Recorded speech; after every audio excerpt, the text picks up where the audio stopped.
That's it.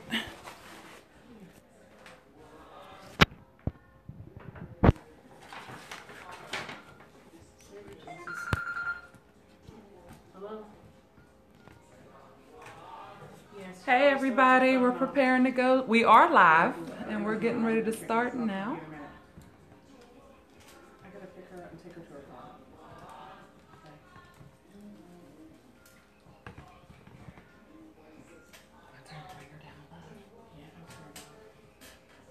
All right, eh?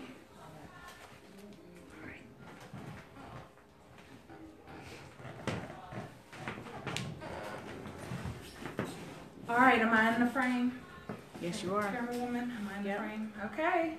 Good evening, everybody. Good evening, world. We are live for our first series that I'm calling Tuesday Night Talk with Tamaya. I think it had a nice little ring to it. And we had a little technical difficulty. You all right, camera woman? Yes, I'm okay. Okay. So I have LaKeisha Wolf with me today, and she is our first mixtress, I'm calling. And today is it International Women's Day? Yes, International Women's Work Day. Work Day. And so I will wish you a happy International Women's Work Day. Yay!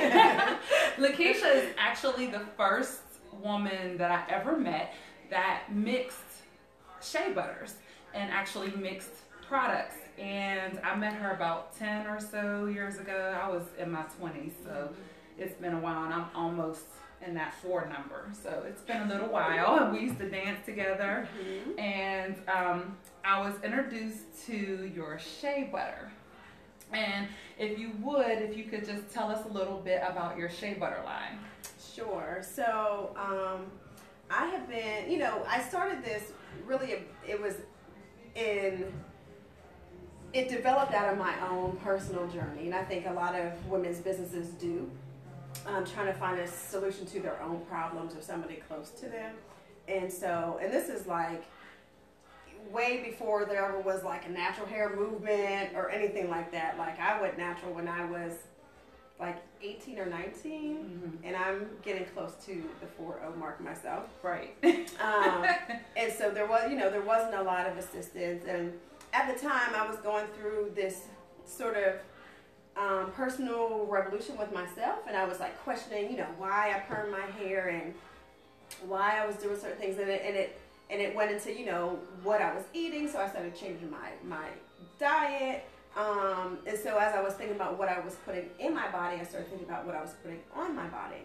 Because as I, did my research, recognizing that, right, like your skin is your largest organ, and so what you put on it is going right down inside of it, just as if you ate that thing. And so, so I discovered shea butter probably around like age 19 or 20, and probably started mixing shea butter for myself when I was about 21 or 22, and probably when I got to around age 22, I was out of school and stuff, and it was like a natural flow. Like I'm mixing stuff for myself, and then you share it with your friend, and then that person shares it. And I was doing a lot of community work, what I do, and so it kind of grew from there. And people were like, "Oh, I really like this," because there wasn't really anybody doing it at the time. How did you, and that was the next question, how did you know you had something, like something good?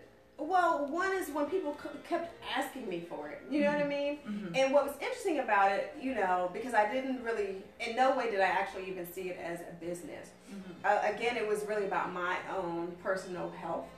And there was a store here in Pittsburgh that sold shea butter. And I knew that shea, it's like when you only have one source of something, sometimes you don't have anything else to compare it to. And so, everyone was getting their shea butter from the same source. And so that's where I was getting my shea butter from.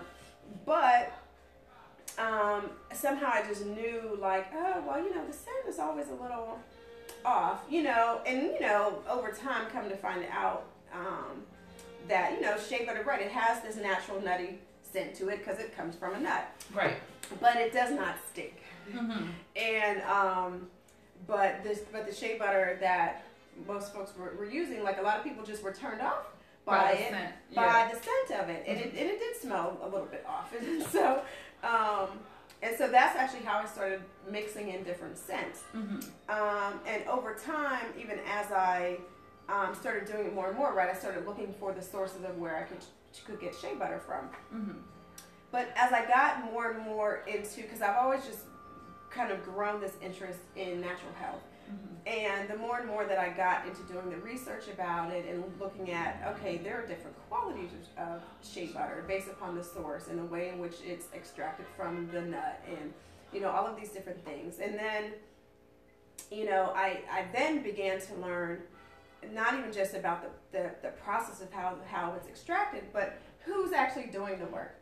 You know what I mean? And what does that work look like?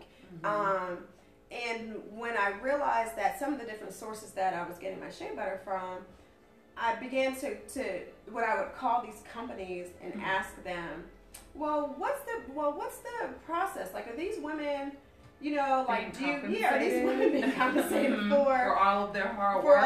And that these are black women, like these are African women who've been doing this for centuries, you know, and is this, you know, can we trace how this shea butter got here, and what's the treatment of this group of women, and you know, and nobody could answer the question.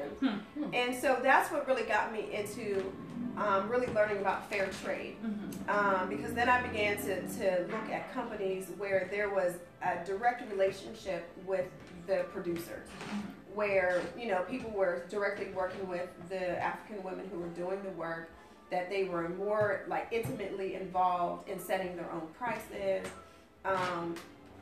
and that's kind of how my business sort of developed. You know, I had people on this end who are you know, asking me for these products, and I used to have these, you know, this is before I even this is like early 2000s, like I had it really at the beginning, like I didn't, you know anything about like packaging, you know. And so, but I used to go to, there was like, before East Liberty was totally redeveloped, there used to be this little, it was almost like a dollar store, but it wasn't a dollar store. It was some knockoff version of a dollar store.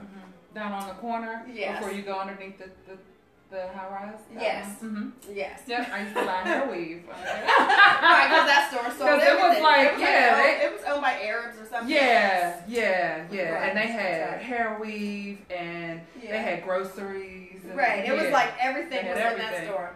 And so they had, they used to have these little containers, I guess that were made for food, but they were probably like 2-ounce containers, and they all had different colored lids, and sometimes they were square, sometimes they were circle, and it might have been like a package of like 6 or 8 containers that you could buy for a couple of dollars, and that's what I used to package my shea butter in. And what's interesting, so at the beginning I was like, oh, it's cool to do like all of these different scents.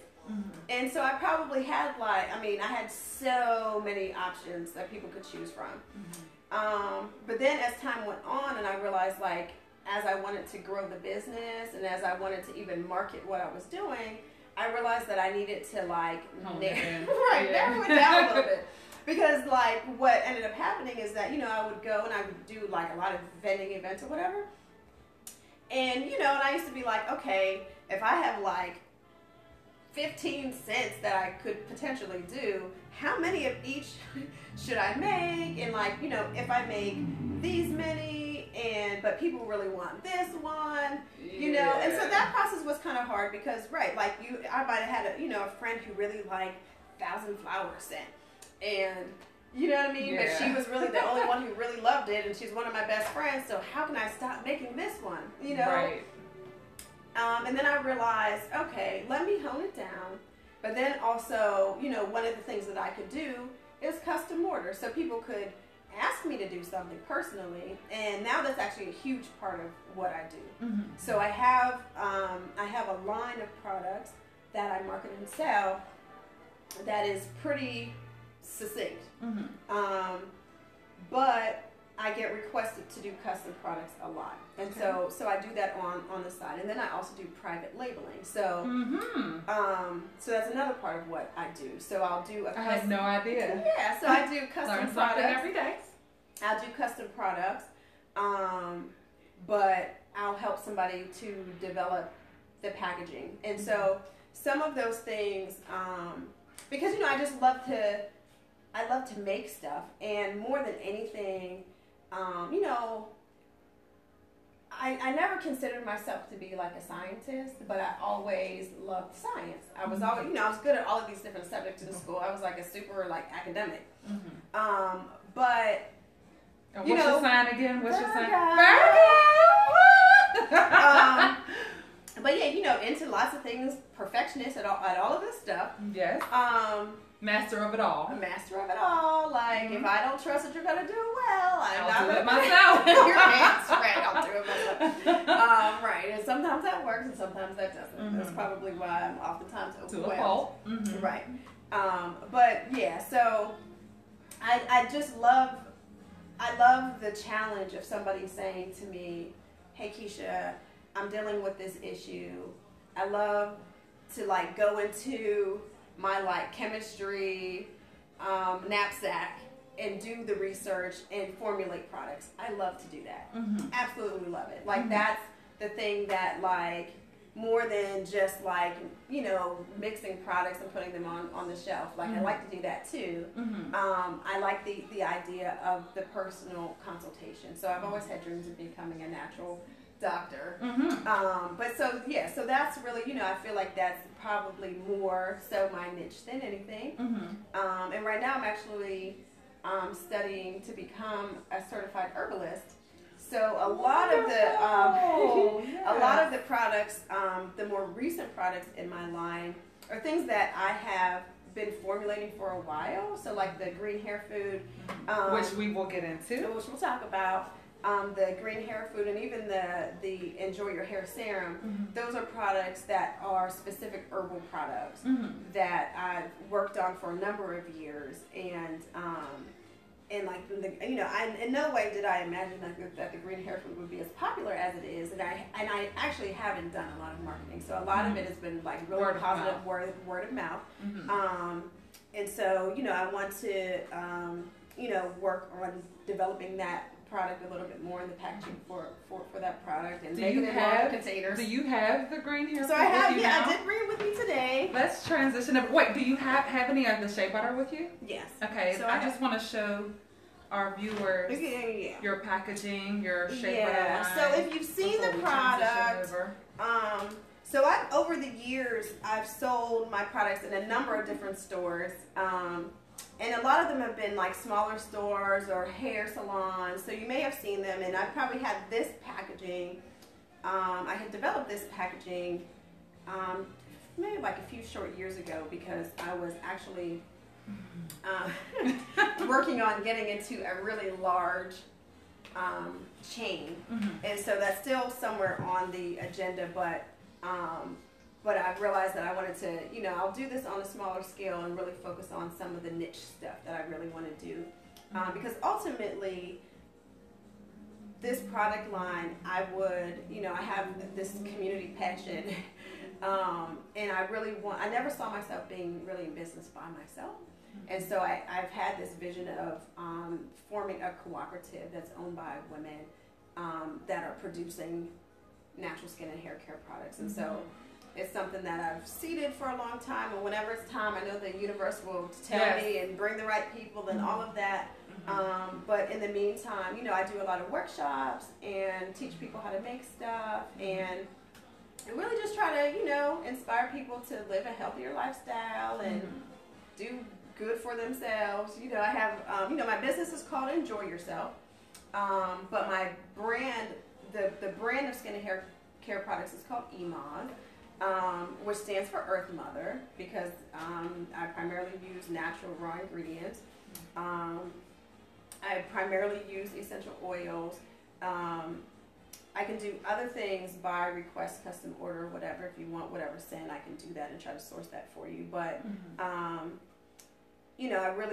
really believe in people's health, and I recognize that some of the things that we do, while we may love certain scents or whatever, we have to really look at where the source of those things are coming from.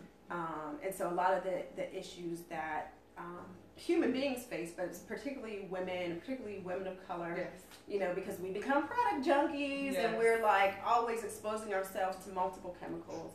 And you know, I see sisters, you know, jump to the natural hair movement because they like the hairstyles, and that's fine, and there's no judgment about that. But there's, you know, oftentimes we don't know or haven't learned that, you know, on this journey, you should also learn about the natural products that you should use with your natural person, and that those products will serve you best.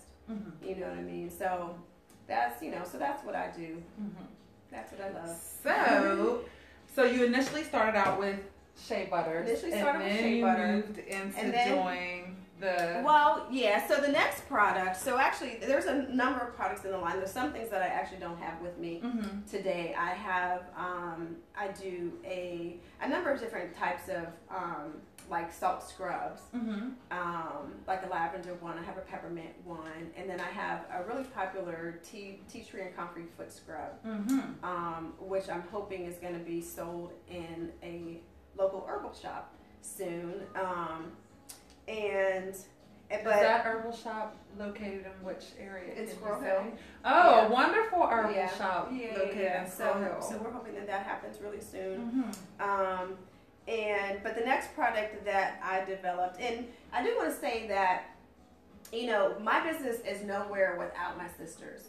So even as I started my business, there were always women around. You know, when I first started, it was enjoy yourself, jewelry, soap, and candles. And it was myself and another sister named Ellen Johnson. And, you know, we both made jewelry.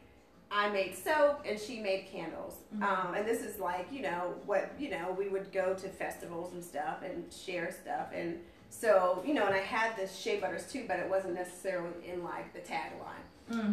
But I was making soap at the time, and I kind of faded out from making soap and really concentrated on the moisturizers and the hair care. And I, you know, and again, like I never even really intended to do hair care products. It just so happened that right when you make shea butter and mix these products or whatever, it has multiple applications. So that's really how that started, because people would start to ask me questions and look at me like, you make hair care products, right? And I was just like, well, not necessarily, but it can be used in that way. You know, I use it in that way, but I use, you know, and people say, well, what do you use on your hair? What do you use on your skin? And I'm like, I really use the same thing from head to toe. I don't use, you know what I mean?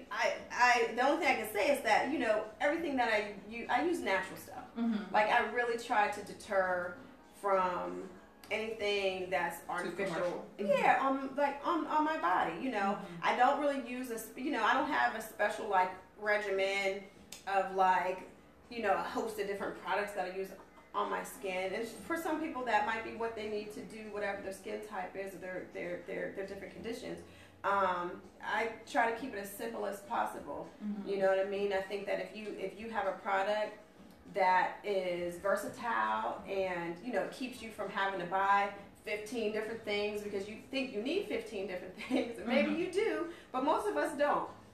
You know, and so if I can, you know, I use shea butter on my face every single day. I don't do anything special. The same natural soaps that I use on my body, I use on my face. You know, they're pretty calming and have good quality ingredients, and you know, and that's what's working for me. So, but after the shea butters, the next product that I developed is actually called the Ema's Hair and Body Butter.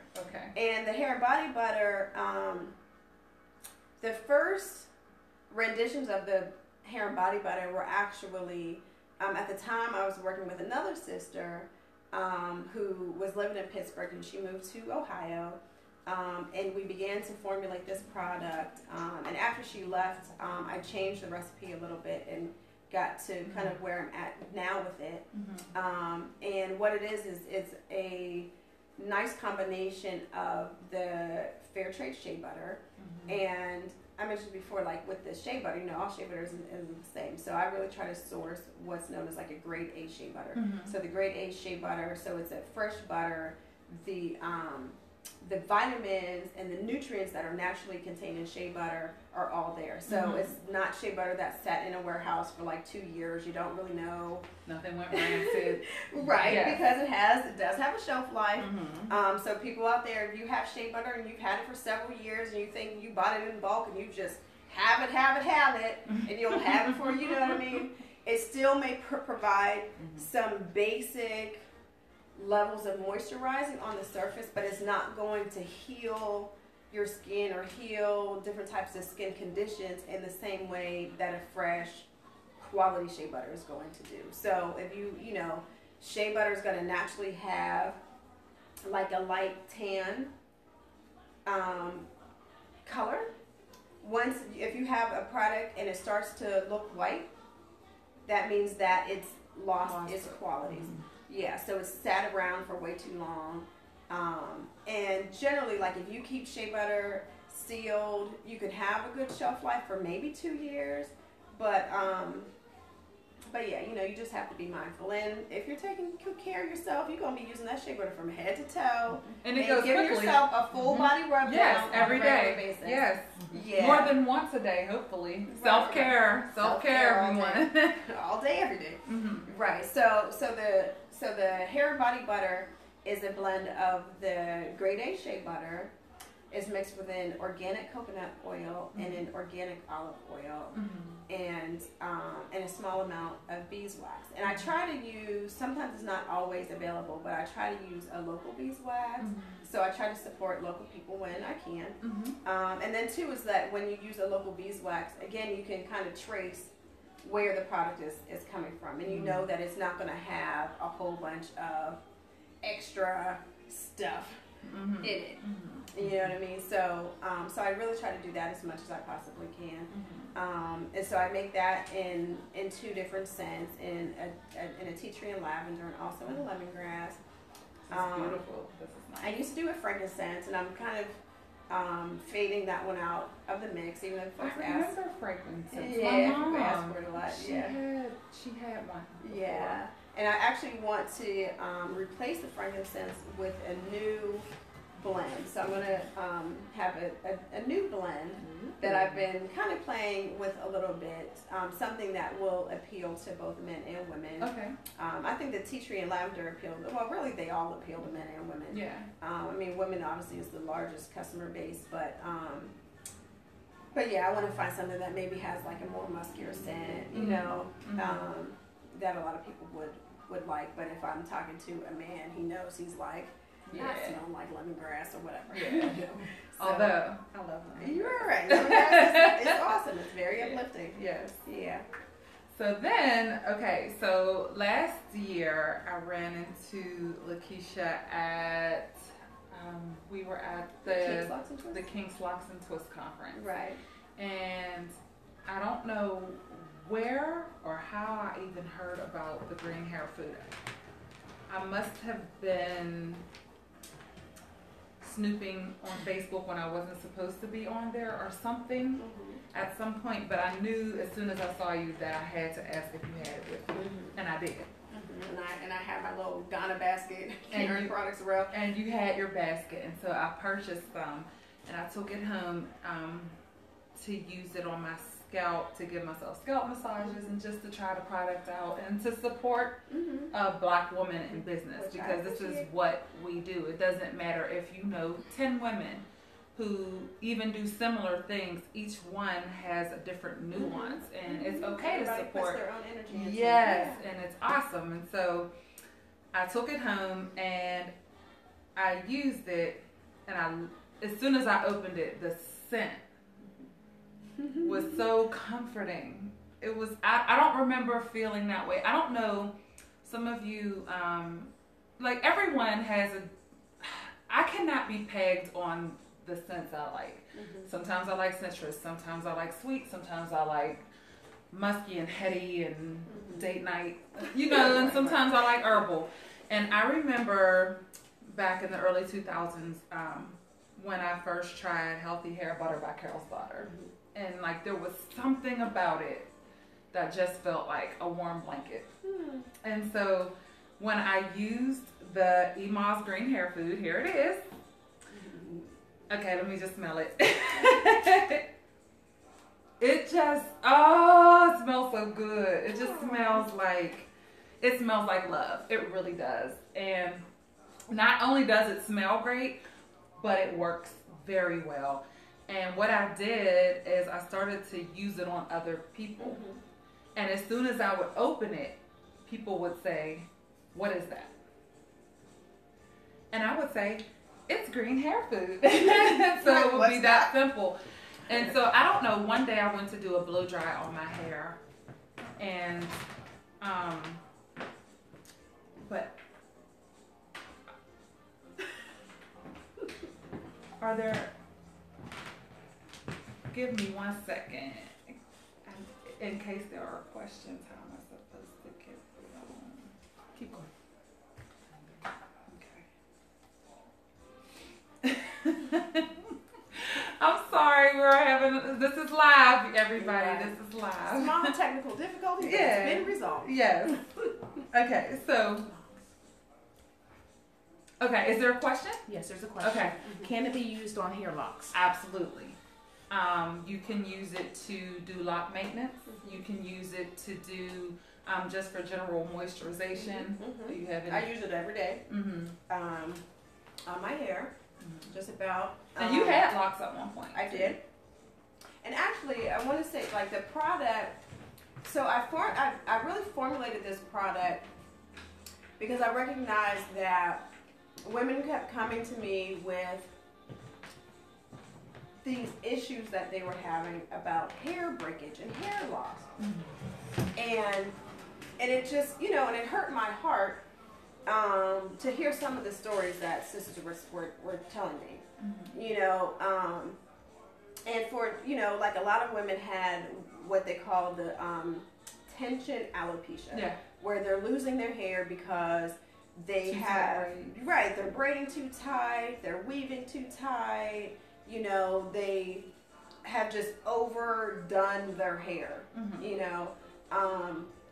And so there was a young woman, so I had this other product that I was already making, called Enjoy Your Hair Serum. Mm-hmm. And I haven't used that one yet. and so this, so this is like an oil-based product, and I had made it originally for, right, like, you need some moisture in your hair, you want to use a hair oil, and I knew that rosemary was one of the best hair conditioners, Mm-hmm. and so I had started to just like infuse rosemary into these oils, and I started there. But then I realized, like, okay, I wanted this product to be a little bit more versatile. And so, and just hearing what people were saying that, because a lot of women have issues with itchy scalp. Mm-hmm. And, and I can testify to the fact that when I was young, my mom would, like, wash our hair like once a month, if that, sometimes every 2 months. Mm-hmm. And when you're a kid, right, it's not that big of a deal because your mom might not be doing too much to your hair. Mm-hmm. You know what I mean? So you're not having to really, like, product buildup and these different things. At least for me. And I didn't, like, my mom. It's a side note. Like, my mom unfortunately didn't know how to cornrow. Mm-hmm. So My mom did not. So I always had braids, but they were always pigtail braids. Mm-hmm. And so because of that, I never really had a lot of issues with, like, too tight braid pulling. You know what I mean? So I never had, like, a lot of breakage and stuff like that. But I recognized in my sister had some of those issues because she was one of those sisters who, she just got really caught up into wanting to dye her hair a lot and do all of these things that involved a lot of chemicals, and she started that process really earlier than I, I never got into it super hardcore in the way my sister did. But as I started to hear these stories, I was like, wow, I really need to do some research on what can help resolve some of these issues, And so I knew, like, shea butter in general, one of the best things you can use, right, to heal all kinds of things. But then just learning about, right, other kinds of oils. But then really, I've always just had this this love towards herbs. And so I really started learning about these different plants that could help bring circulation back into the scalp, you know, and recognizing that that really was one of the issues where, you know, where women would damage their hair, they'd have these bald spots essentially, and just felt, you know, the hair would just never really grow back in those spots, right? And that really speaks to the hair follicle and what's happening underneath the scalp, and how can we re-stimulate the cells, right, to get themselves back together. So, and so, yeah, so this product was really trial and error over some time, and there was a sister who I consider to be my little sister who was like a mentee of mine for a long time now. She's a grown woman and she's a songstress in the community. But she had for a long time, from when she was younger, had this kind of nagging bald spot in the middle of her hair. And so she kind of became one of my first test subjects. And, you know, and she actually, she actually started using the hair serum. And then as I started to work on this product, she was like giving me really good feedback, like, Keisha, this is actually, like, my hair is actually growing back in the spot, like where I thought that, you know, because I think she had actually been hit with an iron or something, like she actually had some type of physical trauma to her head and her scalp. And so she felt like, you know, I've tried everything, every product, and nothing is working on this. And so she had seen some relief with the hair serum. But as I started to bring other herbs into the fold in this product, she, like you wouldn't know that she even has this issue today. And so I just started to get a lot of good feedback as I shared it with people. And so I've kind of perfected it over the last like 2 years or so. I caught it right in time. One thing that is not on here that I think I can speak to as someone who now uses it as a staple. And it is not, at this stage of the game, it's not common for me to just add things as a staple.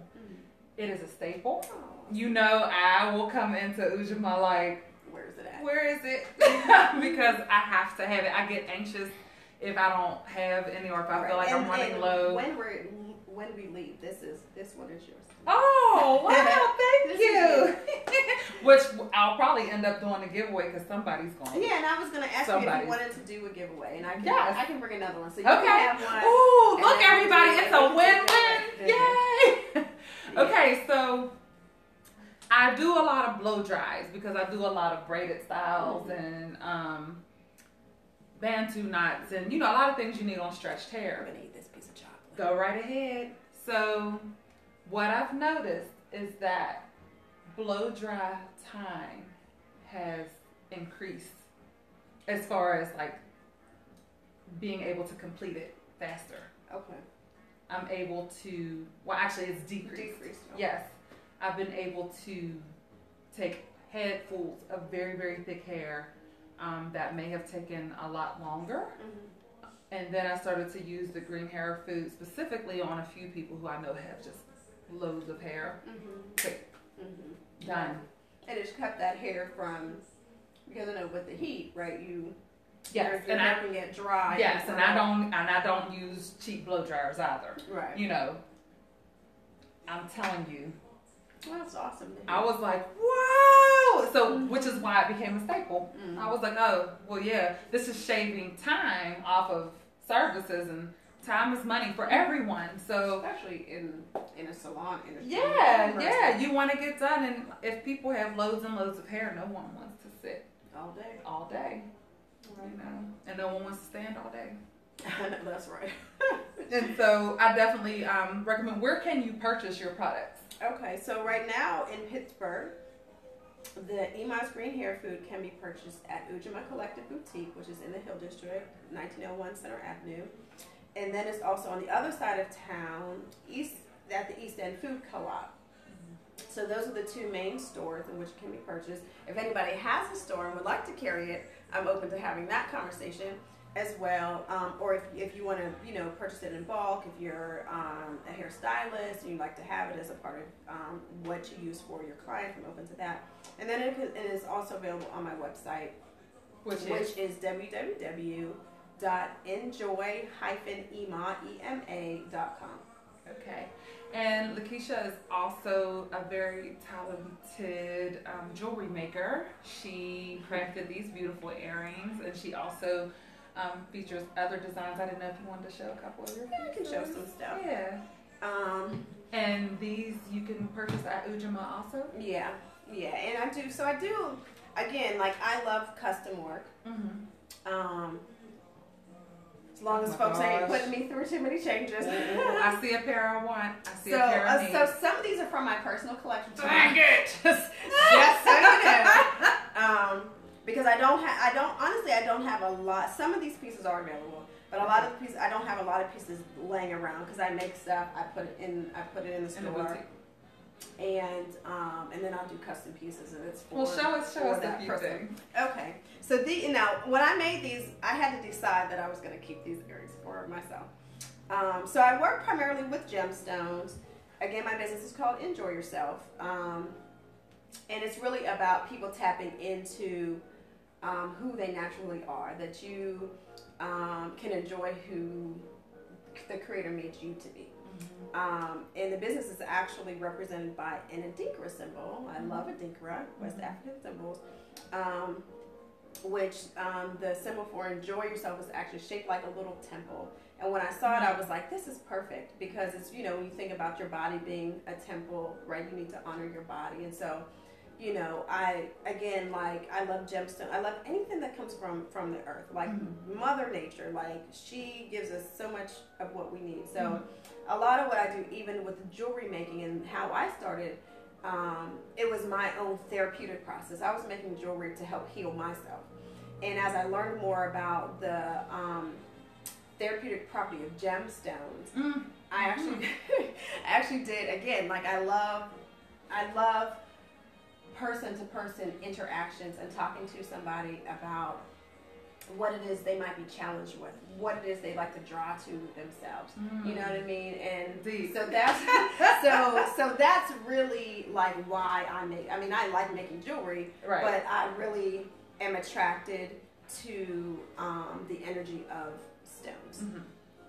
But these are a pair of earrings, which are my personal favorite. I actually wore these recently in the Brown, Bold, and Beautiful project. Yeah, they look familiar. Yeah.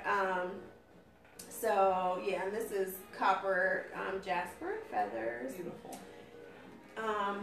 And this piece, I don't know which one you were like, about.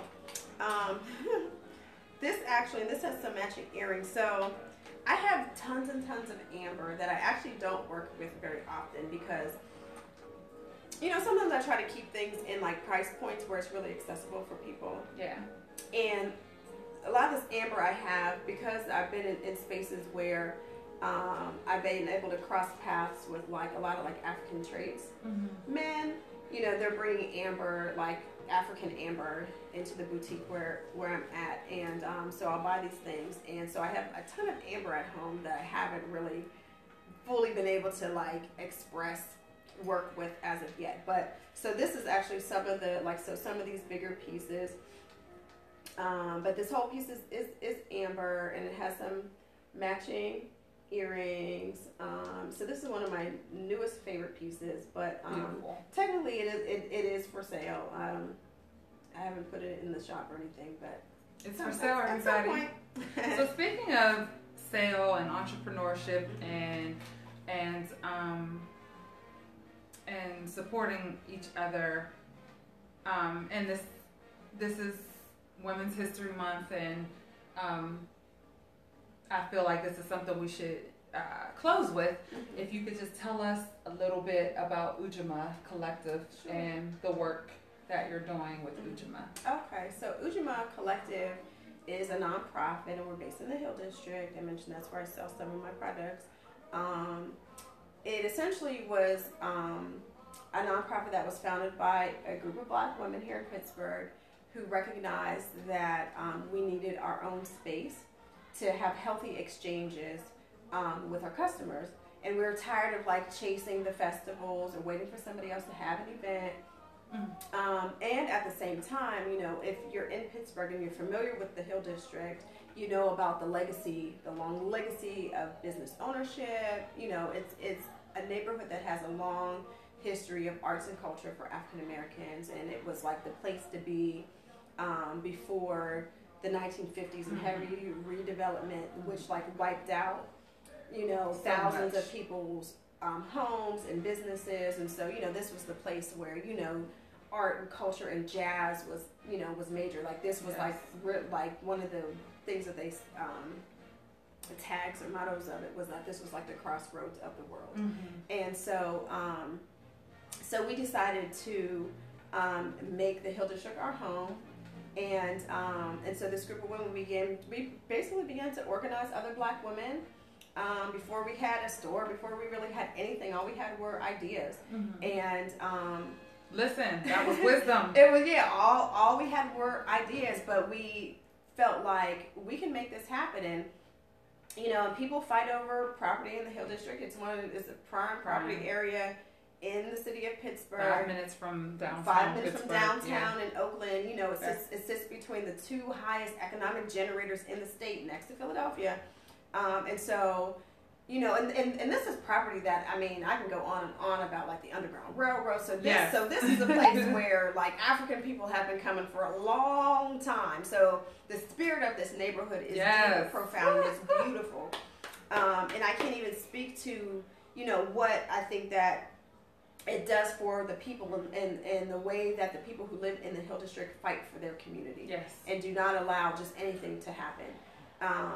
And so, so the sisters, we chose this as the neighborhood that we wanted to be in because, you know, for a long time, the Hill District has not had any stores that really reflect us, cater to us, and would meet needs of the community.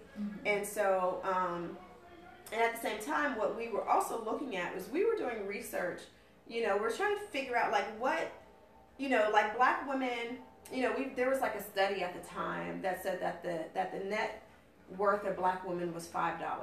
So even though we're working so hard and all of the stuff, that at the end of the day, after all of our expenses and the ways in which we give, our value is literally $5. And we were like, what in the hell? Yeah. And so this can't just be our reality. And what precedent, right, do we have of Black women working and this not being the reality? You know, and so we began to research and look at examples of ways in which Black people, and specifically again Black women, were doing business, and not just in the U.S., but began to look at Africa and the Caribbean, and really colonization. You know, so before somebody came and took our minds and oppressed our bodies. Where's my tea? Right. It's water. But what is it that we were doing, right? Because there are certain kinds of things that, you know, Black women, like we found that, you know, African women are like the center of the marketplaces, you know, and so we started to look at Nigeria specifically, and found out that there was this practice called the esusu. And I'm sure that there's women watching who have like Caribbean roots or whatever, and in the Caribbean they call it the susu. And so and it's this practice, like in these times in age we would call it a rotating credit and savings association. And basically it's a way of circulating money within a small group, a small like community of people. And you're basically, like, if you think about like a local economy, right, and concepts around that, and ways in which, I make a product, I spend my money, and say you come and buy the product from me, right, and then somebody comes and does and you do their hair, right? So, you're able to track the way in which the money circulates to meet the needs in your immediate community, right? And these are things that African people have always done, right? And we began to kind of lose track of that, right, because of our history. And so, just recognizing that, we were once the commodity and very much in some ways still are. We are. That, how can we begin to, pull these practices, use the Adigra concept of Sankofa, and go back and pull these things forward, and what kinds of practices and things that we could use now from the past that could help push us forward. And so we began to practice the Esusu. This is, again, before we had, we became a nonprofit, and we've had some grants and different things over the years. But before we had any assistance from the outside, as a community of sisters who were handmade artists and entrepreneurs, and we're low income women, like we didn't have much. Yeah. You know what I mean? We're talking about mothers and grandmothers, and we started with like $5 or $10.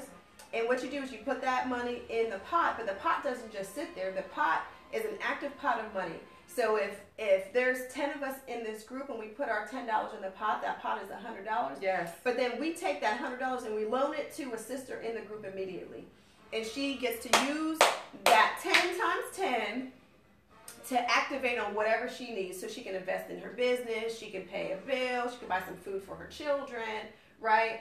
And then the next week or whatever the interval of time that you come back and meet, everybody then puts it in again. And so it's a way of saving your money, but then also a way of loaning that money out. Because the reality is that the new age banking institutions, this is what they do. They take your money, right? So you might not think it's not, it's a big deal. But if you have substantial money, the reality is they're using their money and leveraging your money to invest and do different things to make themselves money.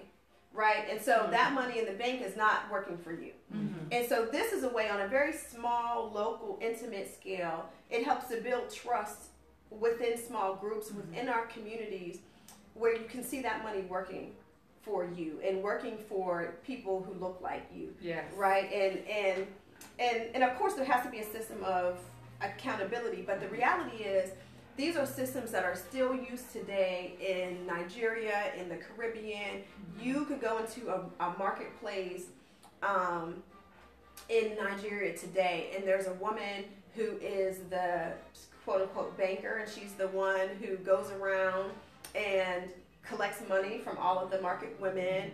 And then there's kind of like an interest that pays her for her doing that work, but she's the one making sure that this money gets circulated, and this is a way, I'm sure people know these stories, right? Of like, this is how people are sending their kids to school. This is how people are buying their first homes. You know what I mean? These practices have saved people's lives, and so we still do them. And we do them, and I think that we do them in sometimes in very informal ways, but a part of what we want to do as a nonprofit, is to figure out how to best share this with people so that some of these things can become best practices that we all do. Yes. You know what I mean? Like we recognize that there was something we had read, like in Nigeria, because again, this is something they've done for hundreds of years, that, they're like, they have oil in Nigeria, that there are businessmen, right, who run these like oil corporations.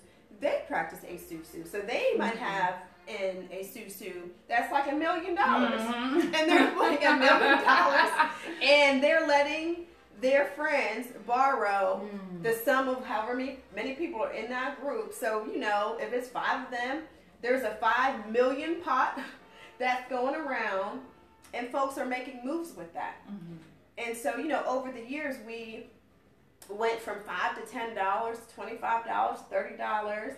And, I'd say, and I'm talking about women who, but to working feel, class, to be able to feel like someone who looks like you is worth the investment. Right, right. And, what also was important for us was to be able to really develop ritual around it. So what we would do is, whenever we would have meetings with our members, if it was your turn to get the hand of money, we would say, Tamaya, so what are you going to do with your money? And you would talk about whatever your plan was. Well, I'm going to buy a new blow dryer, and I'm gonna buy some of that green hair food. I'm gonna stock up, So whatever your plan is, you're like, I'm gonna take this trip to go to the next natural hair conference so I can learn some new stuff or whatever. And then we're like, yeah, because we want to hear about that. We want to see you be successful. And then we would sing and dance with that money all around you and send you off. Yes. And a part of that too is also to make sure that the next week you come back with your hand, right? And invest back in the next sister. Right? Because that part is important. Because we can't, we celebrated you, but we can't let the next sister fail. That's right. That's your blood. That's your blood coming in. Because we forgot to show up for her. Yeah. Wow. And so I would say for about, and we've gone through a lot of different changes, but for about 3 or 4 years doing that, and I'm not saying that we were even doing it all year long. We would have a period of time that we would do it and stop and then come back and do it again. And we probably collectively over several times of doing these circles raised $17,000. When we added it all up, wow. Now, any one of us individually, right, working hard, working class woman, right, got all types of bills and kids and everything else, right, probably might not have saved $17,000 on her own. Because I feel like when you are a working class woman, you feel like you can't be a philanthropist. Right. You feel like you can't have a savings. You can't make the kind of impact. You can't have an impact. And these are real ways. These are real in ways. Which it can happen. Yeah. Thank you so much. So our nonprofit has grown a lot, and as we continue to grow, last year we hit our 5-year anniversary of our retail store, which is major because the Hill District is not, it's an up and coming neighborhood and it's not a destination neighborhood yet because we don't have a lot of complementary businesses on the street. We don't yet have a full service restaurant to sit down and have a whole experience. Completely gentrified. It's not completely gentrified yet because the community is hell no, we're gonna hold out till we get the right people and can invest in our own to make this happen. I have a question. Yeah. Would you be able to, or be willing to do a class about what you talked about, the bank? I'm putting that, basically it's a bank for women together, just to teach because many of us don't know. Yeah. How to support one another and how wonderful that would actually be for us. Yeah, I would love to share that. And I know that there's, I don't even see myself necessarily as an expert on that. And there's probably other women who can also add on that's to what the brings experience. I like the raw, but I would definitely, I would definitely, because and some of the women we've worked with over the years were from Antigua and Trinidad, and so they actually share stories because these are things that through the transatlantic slave trade traveled with us, and so these women, shared stories of, my mom growing up has always been a part of ASUSU, you know what I mean, and so they share their different experiences with our group, you know what I mean? And so, and there's not really one way of doing it. There's multiple variations of doing in a susu. And, and some of these things, you can Google it, and one of the things also that was helpful for us in growing was a practice called the e-susu. So a-susu is spelled E-S-U-S-U. And then there's a practice called Isusu, which is spelled I-S-U-S-U, which so the Asusu is shared money, the Isusu is shared labor. So that's actually how we build our nonprofit. Okay. Was us saying, okay, we're going to support each other's businesses. If you have an event, I'm going to show up and help you make this happen.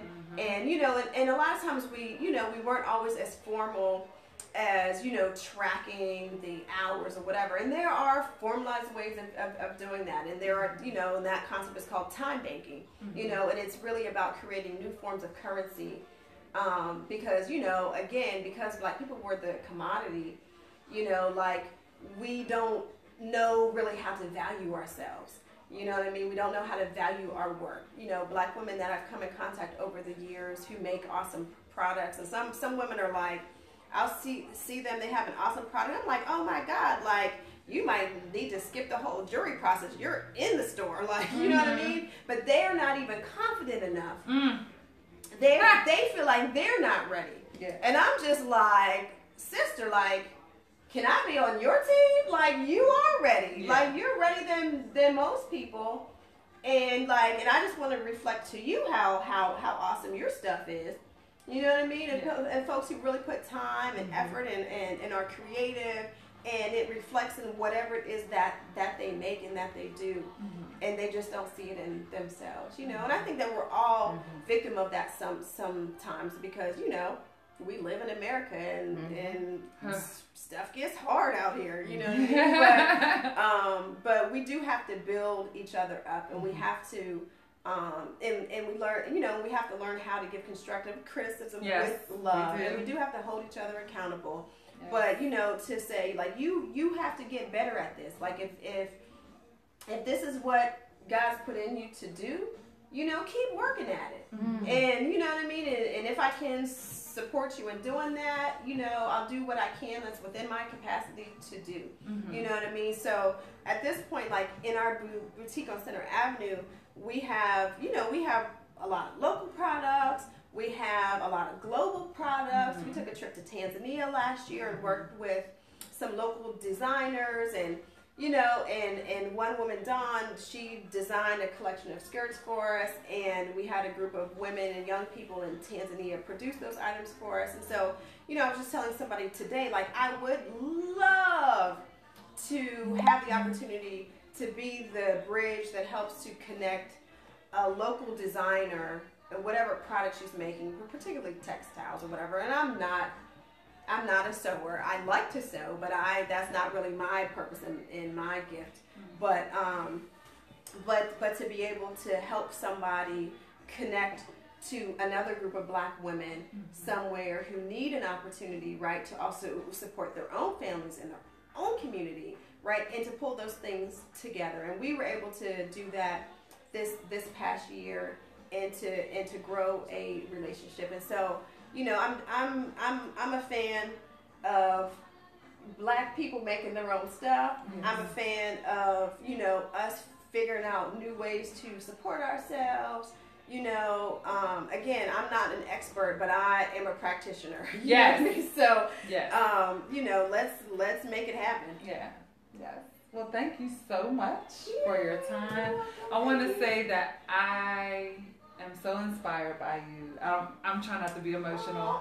I'm so happy. I'm just a reflection of you. And I'm a reflection of you.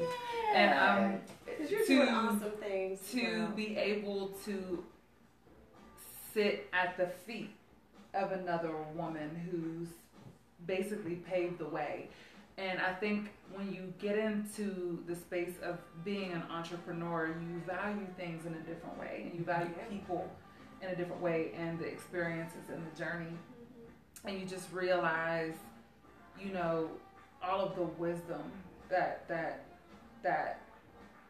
I am just so grateful to glean from and to learn from, and to just say. I've known you for so long. I know, but even still, and I think that we've both grown. Yeah, you know what I mean. Because I remember when you first started having these natural hair meetups, and I swear to goodness, I was like, why is it that every time this meeting is happening, like I have to work, or I'm like consumed with this other thing that like I can't get away from.